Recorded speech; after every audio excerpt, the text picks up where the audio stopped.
Hi, friends. This is What's Your Inspiration, and this is Elle. On this channel, we talk about taking personal accountability and personal development. And for me, that includes mental, emotional, physical, and spiritual well being. Improving all of that and taking accountability for your own mental, emotional, physical, and spiritual health. And today, I have a video about unhealthy boundaries, what boundaries are, what unhealthy boundaries are, what weak boundaries are, and some tips that you can use to overcome your some rigid boundaries that either you may have or your partner may have, but just so that you can have a way to feel safe when you're in relationships with anybody, a partner, co-workers, friends, your kids, your parents. So I'm going to start with the definition of boundaries. And boundaries, these are boundaries in relationships. Boundaries are the rules and expectations that we set in relationships. Boundaries help both parties or all parties understand how to behave, what behavior is acceptable, and what behavior is not acceptable. And when there are unhealthy boundaries, they're either too rigid or they're too weak. So a rigid boundary keeps people at a distance, and weak boundaries could look like feeling bad when you're telling people no. So the first unhealthy, rigid boundary could be a desire for control. And this looks like someone trying to use a boundary to refuse to talk to you. Basically, until you give them what they want, until you do what they want, until you say what they want, they don't want to talk to you. So, a healthy boundary you can use is when you feel like someone is ignoring you and they're using it as a form of control. You can calmly end the conversation. And what you also want to do, because you want to get your feelings out, you can acknowledge your feelings in a journal, journaling, or just write them down. But most of all, you want to be able to sit and let yourself process your emotions, how you feel about what just happened or what didn't happen. Number two would be fear of rejection. So, fear of rejection could look like, it could be a weak boundary, and it could be due to your fear of a partner leaving you or you being fired from a job.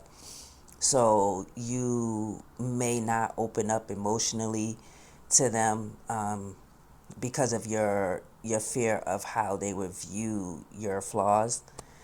So a healthy boundary that you can use would be for you yourself to acknowledge your flaws. And you can also do this through a journal, recording yourself, so that you can play it back and hear yourself talk and get some kind of insight from what you're saying. Or when you're journaling, that's the same purpose of journaling, to get insight from yourself on becoming self-aware of how you move, what you think, how you act in certain situations. You can also start, after you start with acknowledging your flaws to yourself, you can move on to acknowledging your flaws to someone that you trust.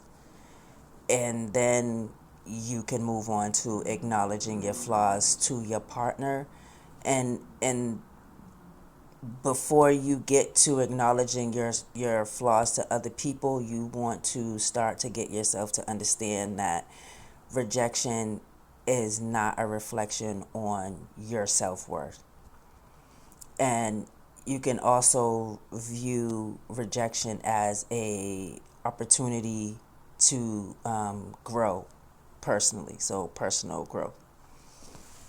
Number three would be if there's a lack of experience with setting limitations or boundaries. So you that could look like you growing up in a home where it was okay to violate people's personal space.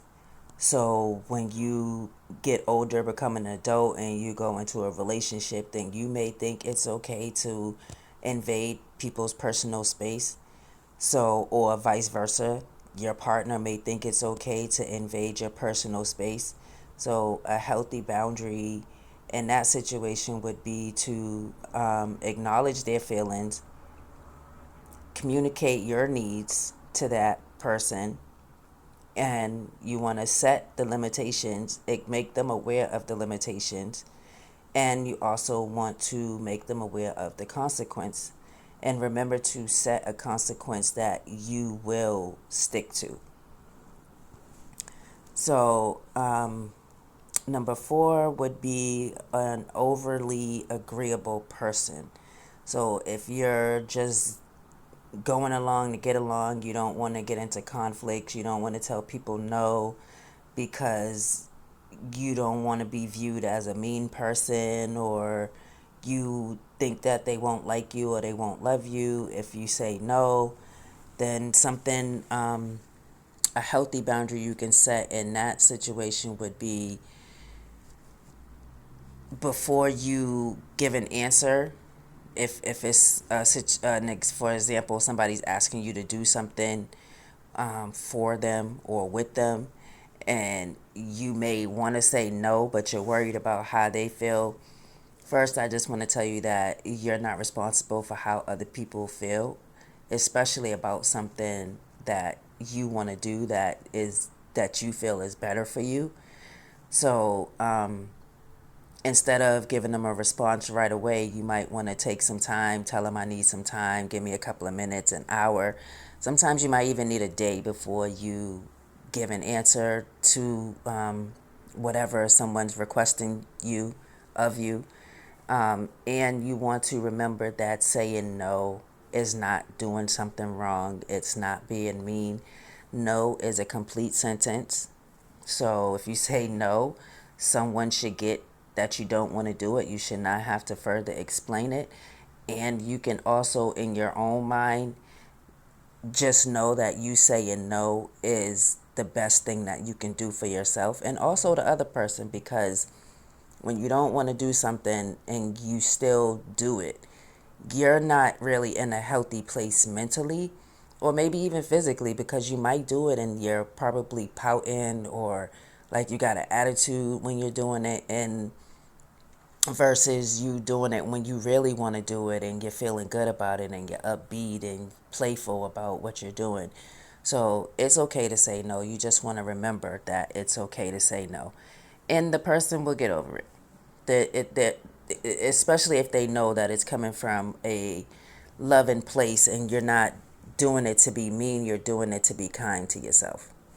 So I hope that this helps. If you know someone that this can help, please share this video with them.